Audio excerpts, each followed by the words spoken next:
If the will to truth isn't what's really driving us, then what is? What's the fundamental engine of life, according to Nietzsche? Well, this brings us to his most famous and maybe most notorious concept. Now, let's get one thing straight. When Nietzsche talks about the will to power, he is not just talking about wanting to be a dictator or a CEO. It's much deeper than that. It's the basic drive of all life, of everything, to grow, to expand, to overcome obstacles, and to express its strength. A plant growing towards the sun is will to power. An artist struggling to create a masterpiece is will to power. It's the fundamental drive to leave your mark on the world. So, how does this connect back to philosophers? Well, from this viewpoint, philosophy is the ultimate expression of the will to power. It's a person's strongest, most dominant instinct, using reason and logic as tools to try and remake the entire universe in its own image.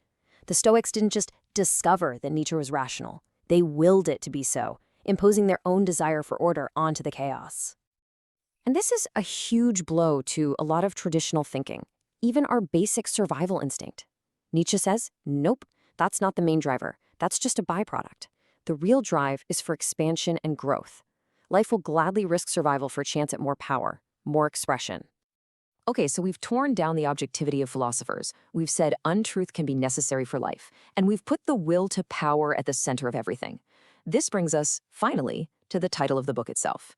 What does it actually mean to go beyond good and evil? And here it is. This is the moment it all comes together.